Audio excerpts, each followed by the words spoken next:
अस्सलाम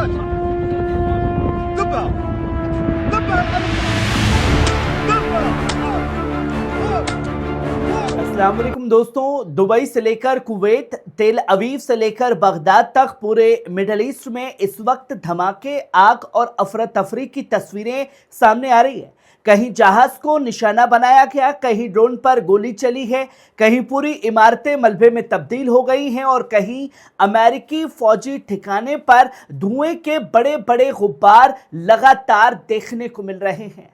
दोस्तों, आज 31 मार्च का दिन है। ठीक भारतीय वक्त के मुताबिक सुबह 4 बजे ये तमाम बड़ी खबरें जो हैं वो लगातार एक एक करके सामने आई और ऐसे समय पर सामने आई जब डोनाल्ड ट्रंप और नेतन्याहू बार बार ये दावा कर रहे हैं कि ईरान की मिसाइल ताकतों को हमने 0% पर ला करके छोड़ दिया है, ईरान की नेवी को पूरी तरीके से खत्म कर दिया है और ईरान की IRGC जो है वो घुटने टेक चुकी है, हम जब चाहें ईरान को खत्म करके आगे बढ़ सकते हैं। उस दौरान ये तमाम बड़े हमले ईरान ने अंजाम दिए। तो आइए दोस्तों, अब आपको एक एक करके बताते हैं कि आखिर दुबई में क्या हुआ, कुवैत, तेल अवीव और बगदाद में क्या हुआ है, क्यों पूरे इलाके में तनाव अपने सबसे खतरनाक मोड़ पर पहुंचता हुआ इस वक्त दिखाई दे रहा है। जहां आप सबसे पहले इस खबर पर नजर डालिए। दुबई पोर्ट पर धमाका हुआ है। खाड़ी से इस वक्त एक बेहद अहम और फिक्र बढ़ाने वाली खबरें जो हैं वो सामने आई हैं। रॉयटर्स ने ब्रिटेन की समुद्री व्यापार एजेंसी के हवाले से यह बताया कि दुबई से करीब 31 समुद्री मील उत्तर पश्चिम में एक बड़ा वाकया पेश आया है। बताया गया कि एक बड़ी नाकिला यानी तेल या सामान ले जाने वाले जहाज को किसी नामालूम मखजूफ ने निशाना बनाया। इस हमले के बाद जहाज में आग लग गई और उसके ऊपर धुआं उठता दिखाई दिया है। ब्रिटिश एजेंसी UKMTO ने कहा कि हमें दुबई के उत्तर पश्चिम में 31 समुद्री मील दूर तक हादसे की इत्तला मिली है। एक नाकिला को किसी अज्ञात मखजूफ ने निशाना बनाया था। उसके बाद ये तमाम तस्वीरें जो हैं वो सामने आई है। हालांकि हमले का वीडियो तस्वीर नहीं आई है, पर ब्रिटेन UKMTO वो है जहां समुद्र में निगरानी करता है। कहीं किसी जहाज के साथ कोई हादसा आता है या कोई हमला होता है तो उसकी जानकारी दुनिया के साथ साझा करता है। लेकिन जिस वक्त ये हमला हुआ वो दुनिया की सबसे अहम समुद्री राहों में से एक मानी जाती है। इसी रास्ते से तेल और सामान दुनिया के कई इलाकों तक पहुंचता है।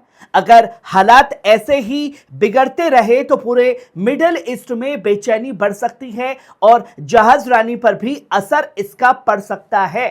फिलहाल मौके पर मौजूद जहाज हालात पर नजर रखे हुए है और आग पर काबू पाने की कोशिश भी लगातार की जा रही है।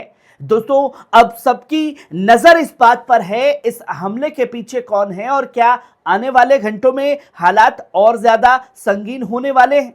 वहीं आप ये दूसरी खबर देखिए। ड्रोन को गिराने की कोशिश नाकाम। कुवैत में शख्स ने शॉटगन से किया हमला लेकिन ड्रोन बच निकला। दोस्तों, ये वही कहावत हो गई कि जिन्हें हथियार चलाने नहीं आते वो हथियारों से खेलने की आदत डाल रहे हैं। ईरानी ड्रोन कुवैत के पास में पहुंचता है और एक शख्स अंधाधुंध उसके ऊपर फायरिंग करना शुरू कर देता है, पर यहां पर नाकामी हाथ लगती है। ड्रोन बच निकलता है और सटीक निशाने पर जाकर के गिरता है। शख्स ने बंदूक उठाई और ड्रोन की तरफ फायर कर दी, लेकिन दोस्तों उसकी यह कोशिश पूरी तरीके से नाकाम रही। गोली चलाने के बावजूद ड्रोन नीचे नहीं गिरा और अपनी रफ्तार से आगे निकल गया। वीडियो में मौजूद लोग भी ये देखकर हैरान रह गए कि आखिरकार इतनी बड़ी टेक्नोलॉजी के साथ ईरान कैसे वार कर रहा है। ये वाकया एक बार फिर दिखाता है कि छोटे ड्रोन को निशाना बनाना इतना आसान नहीं होता, खासतौर पर जब वो तेजी से हरकत कर रहे हों। सोशल मीडिया पर यह वीडियो बहुत तेजी से वायरल हो रहा है। कुछ लोग इसे मजाक बता रहे हैं तो कुछ कह रहे हैं कि अगर ड्रोन किसी रिहायशी इलाके में हो तो ऐसे हालात खतरनाक भी हो सकते हैं। फिलहाल ये साफ नहीं है कि ड्रोन किसका था। ये वाकया कुवैत में किस जगह हुआ, लेकिन वीडियो ने लोगों के बीच बहस जरूर छेड़ दी है। वहीं आप ये तीसरा तेल अवीव से आता हुआ खौफनाक वीडियो देखिए, तबाही के मंजर को बयान कर रहा है। ईरान ने इजरायली अफसरों को ढूंढने के चलते तमाम जगह पर बड़े हमले किए हैं। दोस्तों, तेल अवीव से इस वक्त बेहद खौफनाक वीडियो सामने आया है। कई इमारतें पूरी तरह तबाह हो चुकी हैं, सड़कें मलबे से भर गई हैं और पूरे इलाके में धुआं और अफरा तफरी का माहौल है। रिपोर्ट्स में कहा गया है कि ईरान का निशाना उस इलाके में मौजूद कई बड़ा इजरायली अफसर या अहम शख्सियत थी। इसी वजह से उस सेक्टर पर जबरदस्त हमला किया गया। हालांकि अभी तक इजराइल की तरफ से इस बारे में कोई आधिकारिक तस्दीक नहीं की गई है कि कितना बड़ा नुकसान हुआ है, जान का कितना नुकसान हुआ है, कितने लोग घायल हुए।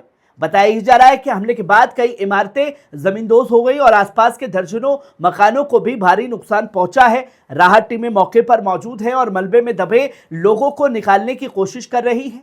तेल अवीव में पहले भी कई इमारतें मिसाइल हमलों में तबाह हो चुकी हैं और इस बार नुकसान और बड़ा बताया जा रहा है। दोस्तों, अब सबसे बड़ा सवाल आखिरकार यही है, क्या सच में किसी बड़े इजरायली अफसर को निशाना बनाया गया था? और अगर ऐसा है तो आने वाले घंटों में इस जंग का दायरा और भी ज्यादा खतरनाक तरीके से बढ़ सकता है। फिलहाल पूरे इलाके में हाई अलर्ट है और लोगों से बंकरों में रहने को कहा गया है। वहीं आप ये चौथी खबर देखिए, बगदाद एयरपोर्ट के पास अमेरिकी विक्टोरिया बेस पर हमला, आसमान में धुएं के बड़े गुब्बार देखे गए हैं। दोस्तों, इस वक्त इराक की राजधानी बगदाद से बड़ी खबर भी सामने आई है। बगदाद एयरपोर्ट के करीब मौजूद अमेरिकी विक्टोरिया बेस को लगातार निशाना बनाया गया और कामयाबी हासिल हुई। बेस जो है धू धू कर चल रहा है। दोस्तों, वीडियो में साफ तौर पर देखा जा सकता है कि इलाके में बड़े गुब्बार धुएं के देखे गए हैं, आसमान में तक धुआं पहुंच रहा है। इस बीच बेस पर अफरा तफरी मच गई। बताया यह भी जा रहा है कि हमला बगदाद एयरपोर्ट के करीब मौजूद उस अमेरिकी फौजी ठिकाने पर हुआ जिसे विक्टोरिया बेस कहा जाता है। फिलहाल ये साफ नहीं हो पाया है कि हमला मिसाइल से किया गया, ड्रोन से या किसी और तरीके से किया गया है।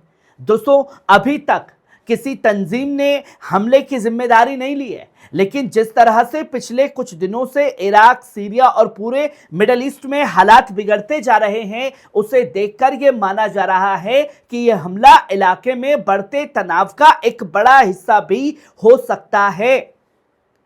दोस्तों, अगर ये हालात और ये हमले अमेरिकी ठिकाने पर सीधे तौर पर किए गए तो आने वाले घंटों में हालात और ज्यादा संगीन हो सकते हैं। फिलहाल अमेरिकी फौज और इराक की सिक्योरिटी फोर्सेस पूरे इलाके को घेर चुकी है और हालात पर लगातार नजर रखी जा रही है। दोस्तों, ये थी इस वक्त की कुछ अहम बड़ी खबरें जो लगातार मिडिल ईस्ट में धमाकों की गूंज रही है। खबर कैसी लगी कमेंट बॉक्स में आकर के अपनी राय जरूर दीजिएगा। शुक्रिया।